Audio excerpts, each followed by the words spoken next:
Professor, o que é necessário para tornar-se um professor da escola primária e secundária na Itália?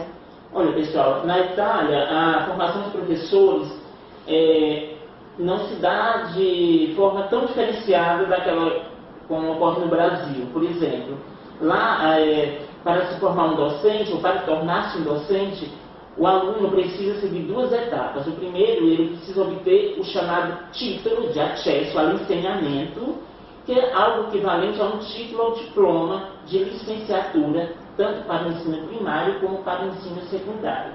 Ele precisa também obter uma habilitazione ao ensinamento, que seria uma espécie de habilitação para o ensino de uma matéria específica, física, biologia, matemática, italiano, francês, etc. E quais são os diplomas que os professores precisam? Sim, os professores da escola primária, por exemplo, né, a escola primária, antes na Itália era dividida em escola maternal e escola elementar, agora é chamada escola primária mesmo. E para ingressar no ensino dessa modalidade, o futuro professor deve obter uma graduação em ciências da formação ou educação primária. É um título que habilita para o ensino primário, segundo o artigo 6 da Lei 169/2008. Ou então ele precisa obter um diploma de licenciatura, como é no Brasil, ou um diploma de liceu, ou melhor, um diploma sócio-psicopedagógico, que deve ser conseguido no espaço de 1 ano, de acordo com o decreto ministerial de 1997.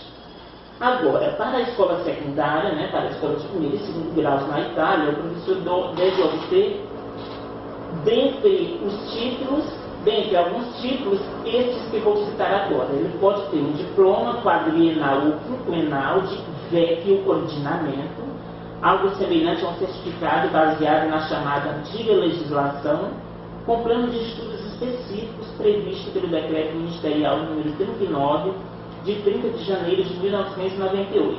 Esse certificado serve para todas as áreas de ensino.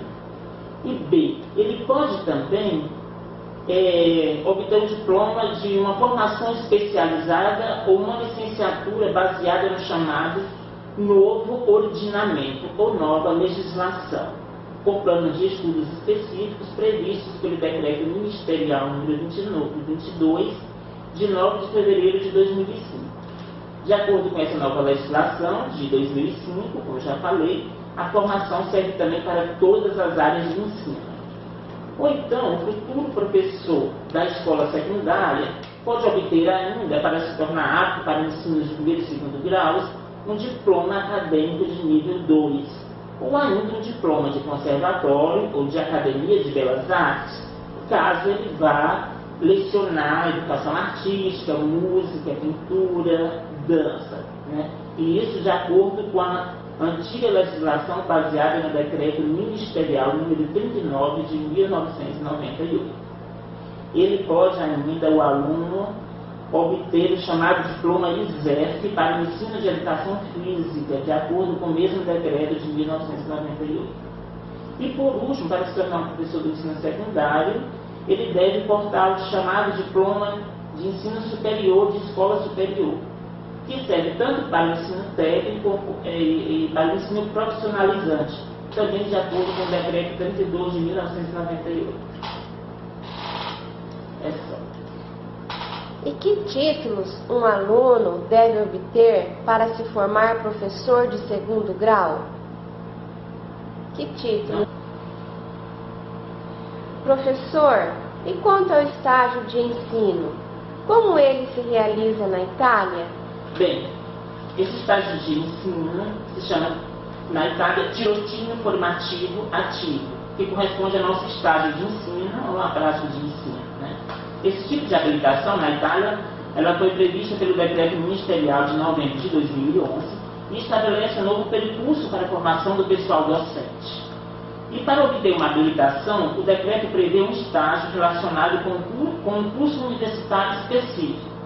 Então, se um aluno for ser professor de inglês, ele vai vai fazer seu estágio no curso de letras. Professor de biologia, estágio no curso de biologia, obviamente, né? Se o professor vai lecionar matemática, também na faculdade de matemática e cosiria, né? E assim vai. Esse estágio, ele é cumprido obrigatoriamente, parte na universidade e deverá ser realizado com 1.500 horas que vão completar 60 créditos de formação universitária. A outra parte do estágio é realizada na escola secundária.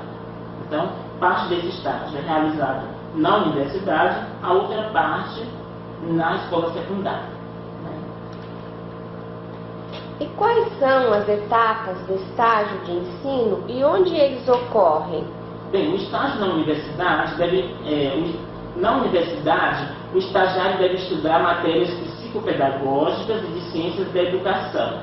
Essas matérias compreendem as seguintes disciplinas: pedagogia geral e social, história da pedagogia, didática e pedagogia especial. Ele estuda também pedagogia experimental, que é uma disciplina que está relacionada com a prática de ensino em sala de aula. E ele estuda ainda disciplinas como a sociologia e a antropologia, perfazendo um total de 70 créditos de formação universitária. O futuro professor da escola secundária deve realizar seu estágio ou prática de ensino também em uma escola secundária, como eu já tinha dito antes, devendo ser acompanhado na escola por um professor tutor, né?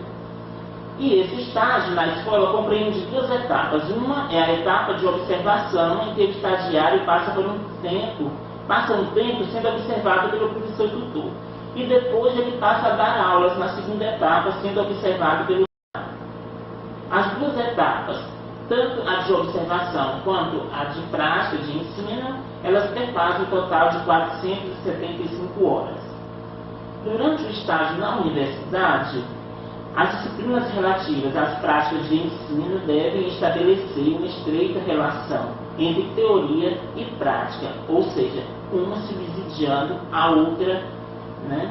O estágio compreende ainda a prática realizada nos chamados laboratórios didático-pedagógicos. Esses laboratórios são destinados à reelaboração e confronto entre as práticas educativas e as experiências adquiridas pelo estagiário, tanto na escola como na universidade.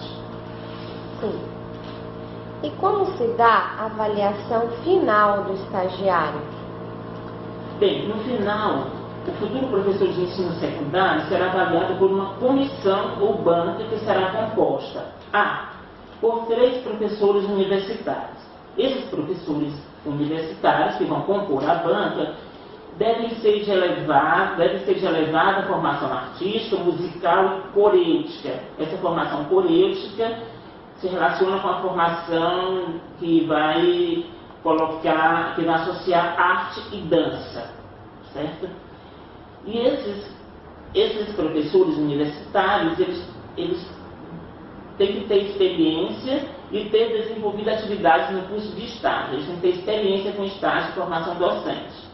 Depois, B, a banca deve ser composta ainda por 2 tutores ou tutores coordenadores. Foram aqueles tutores que acompanharam o estagiário, ou aquele tutor que acompanhou o estagiário lá quando ele fez o estágio na escola. As 2 etapas do estágio, tanto a de observação quanto a de prática de ensino.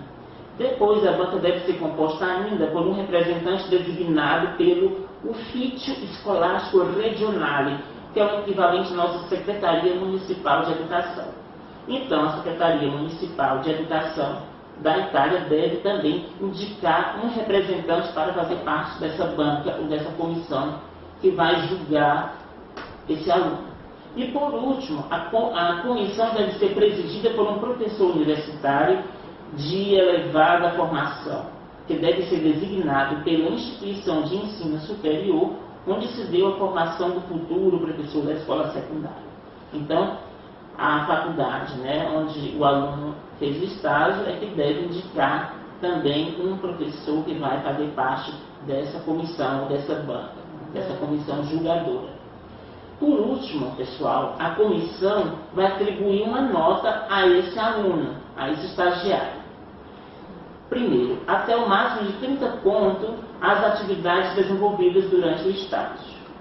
Segunda, até o máximo de 30 pontos às provas orais.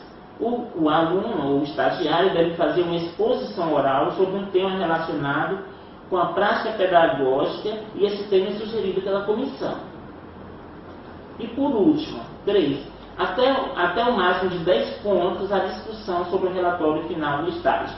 Então, como aqui no Brasil, que o aluno defende uma dissertação ou uma tese no final quando acaba a pós-graduação, na Itália ele tem que defender o seu relatório final do estágio. Será atribuído até o máximo de 10 pontos à discussão sobre o relatório final do estágio, né? Isso ocorre quando o aluno ou estagiário defende seu relatório final à maneira da defesa de uma tese ou dissertação de mestrado. No final, a comissão vai atribuir também até o máximo de 10 pontos à discussão sobre o relatório final do estágio, né? Nesse momento, o aluno ou estagiário ele vai defender o seu relatório final na presença da banca e da comissão, que vai atribuir-lhe uma nota. Isso é muito parecido com o que acontece no Brasil, quando um pós-graduando vai defender uma dissertação de mestrado ou uma tese de doutorado. E a banca acaba, no final, atribuindo uma nota para ele. Para ser aprovado na Itália, né, no final do estágio, o aluno precisa obter, no mínimo, 50 pontos e, no máximo, 70 pontos. Então, entre 50 e 70 pontos para ele ser aprovado no estágio final. Obrigada, professor.